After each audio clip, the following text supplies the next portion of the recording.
Welcome to another night of true horror stories. Somewhere in the world right now, someone is listening to this in the dark, maybe just like you. If you're here for more true horror stories, make sure you're subscribed. And tell us in the comments where you're listening from so we know you're still out there. Now, let's begin. If you've never spent an Alaskan winter alone, it's hard to explain how loud the silence gets. By the time this happened, I'd already been through one season as a winter caretaker at a small lodge off the park's highway, about an hour north of Talkeetna. I'm not going to name the lodge because it's still in business and I still need the paycheck. But if you're local, you can probably guess which one it is. It's the one with the long gravel driveway that never quite gets plowed wide enough, and the closed for the season sign that goes up in September, but somehow there's always one set of lights on in the main building. Those lights were mine. My whole job was simple: stay through the winter, keep the pipes from freezing, run the generator, and make sure nobody broke in to steal stuff. In exchange, I got a small salary, free room and board, and the kind of solitude you can't exactly find in Anchorage. The first winter was fine. Lonely, sure, but I had a satellite hotspot, a stack of books, and a wood stove that made the tiny caretaker's cabin feel almost cozy, even when it was 25 degrees outside. It was the second winter when things got weird. I came back up in late October. Daylight was already getting shorter every day, and by December we were in that strange half-life of long twilight and long darkness. If you've lived in Alaska, you know the look of the sky, like it's permanently almost sunrise, but the sun never quite shows up. The lodge itself sat about a quarter-mile off the highway, surrounded by black spruce and birch. There were 4 cabins, one main building, a detached generator shed, and my cabin, which was the closest to the tree line. The tree line is important. Remember that. Most nights followed the same routine. I did a walk around 9 p.m., checked that all the doors were locked, diesel levels were good, and the generator sounded normal. Then I'd go back to my cabin, throw another log in the stove, and try not to think too hard about the fact that the nearest neighbor was a good 20-minute drive away, if the road was clear. We had a landline in the main building that sometimes worked in winter, depending on what the frost did to the lines, and a shortwave radio as backup.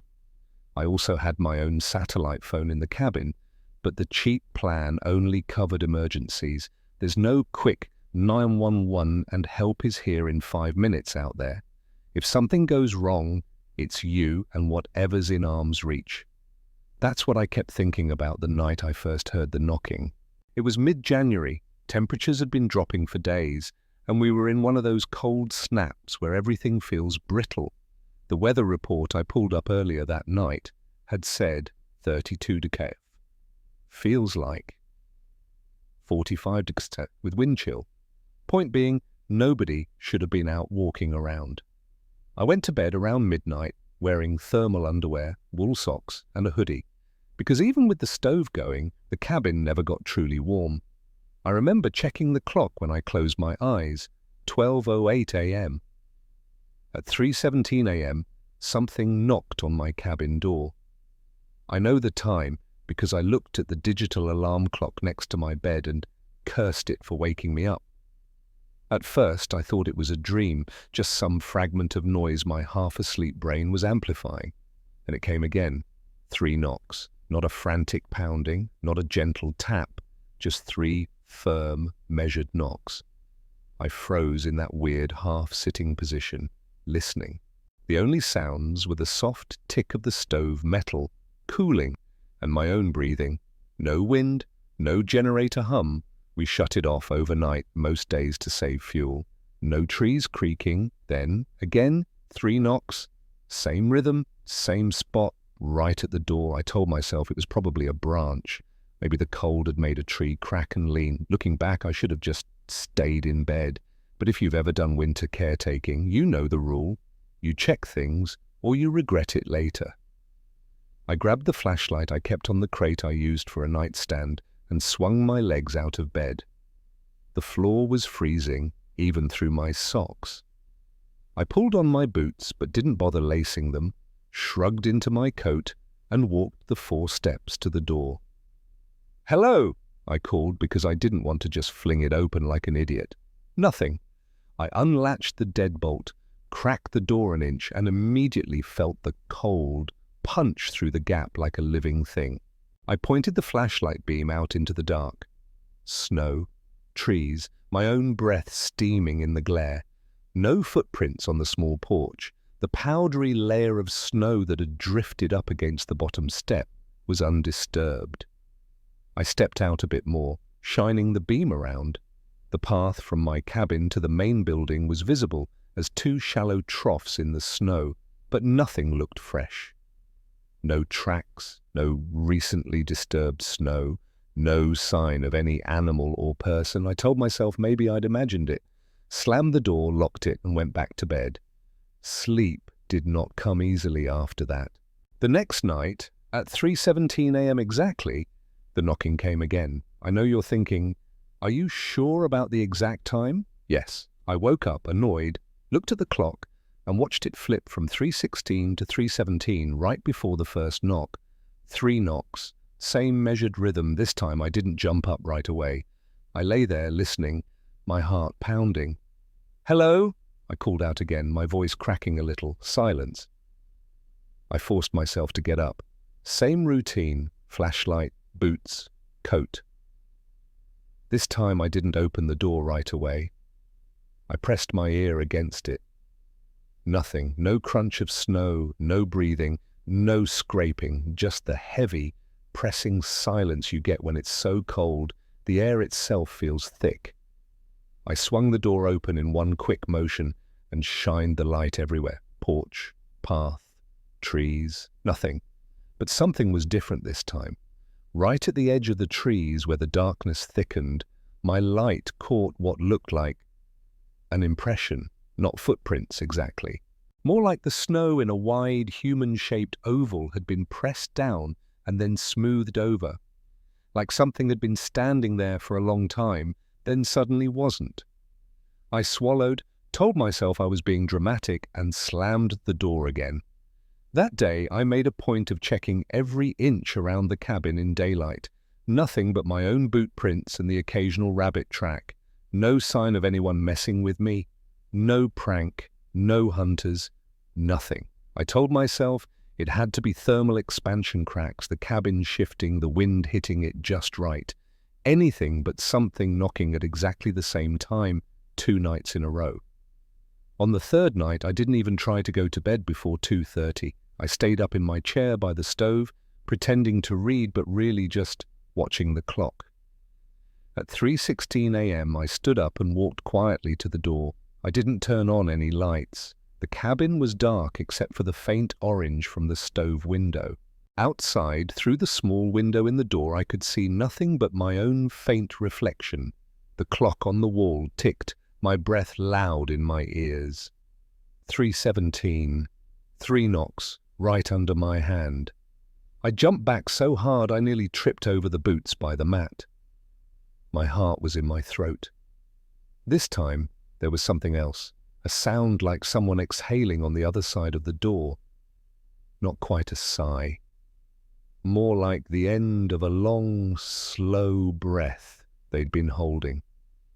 "Who is it?" I shouted. No answer. I stayed frozen for a long 30 seconds, every instinct screaming at me not to open that door this time.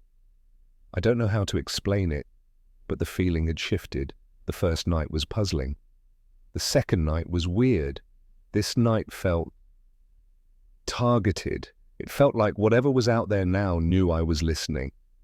I didn't open the door. I backed away instead, grabbed my satellite phone, and seriously considered calling the lodge owner or even troopers. But what was I going to say? Hey, something knocks on my cabin at 3:17 a.m. and then disappears into perfect snow. Please drive 2 hours in the dark at 30 def to come check it out. Right. I stayed awake the rest of the night, fully dressed, sitting in the chair with the flashlight in my lap. There were no more sounds, not a single creak. The next time I went into town for supplies, I mentioned it casually to the guy at the hardware store in town. One of those old-timers who seems to know everyone's business, whether you like it or not. "Cabin out by lodge name, huh?" he said, when I described where I was staying. "Yeah," I said. "You know the place," he snorted. "Knew the guy who built those cabins. Idiot put one of them right up against the tree line. Told him not to. Animals use that line like a road. Things too." "Things?" I asked, trying to sound joking. "Moose, bears, lynx," he shrugged, but his eyes didn't match the casual tone. "Things that don't like heavy people trailing through their paths at night. You don't go banging around back there after dark. You'll be fine." "I'm not the one banging," I said before I could stop myself. "Something's been knocking on my door at exactly 3:17 a.m. He went quiet, really quiet. "What time?" he asked. 3:17. He studied me for a long moment. "3 knocks?" he finally asked. I felt the hair on my arms rise. "Yeah," I said. "How did you—" He cut me off. "Get a bag of salt," he said abruptly, nodding toward aisle 3. "Coarse stuff. And a mirror. Doesn't have to be big. Put the mirror facing your door, line your threshold with the salt, just the inside, and when you hear knocking again, you don't open that door, no matter how long it knocks, no matter what you hear." My rational brain was screaming that this was nonsense, that this was some weird local hazing ritual for the stupid outsider. But the way he said it gave me chills. "Is this some kind of prank you all play on caretakers?" I asked, trying to sound annoyed instead of freaked out. He didn't smile. "No prank," he said.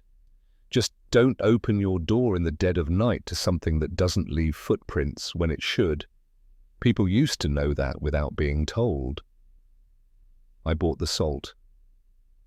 And the mirror. I know this sounds stupid. I know how it reads. Believe me, I'm the last person who thought I'd be crouched inside a freezing cabin in the middle of Alaska, sprinkling salt along my door like some kind of movie character. But when you've been woken up at the exact same time 3 nights in a row by something knocking on your door through untouched snow, your criteria for stupid shifts a little. That night, I lined a thin trail of coarse salt along the inside threshold of the door. I set the cheap rectangular mirror on the wall opposite, angled so it reflected the door. Then I turned out all the lights and sat in the chair, fully dressed, my eyes flicking from the clock to the reflection of the door in the mirror. 3:10, 3:12, 3:15. The silence got deeper, like the whole forest was holding its breath with me. 3:17, 3 knocks.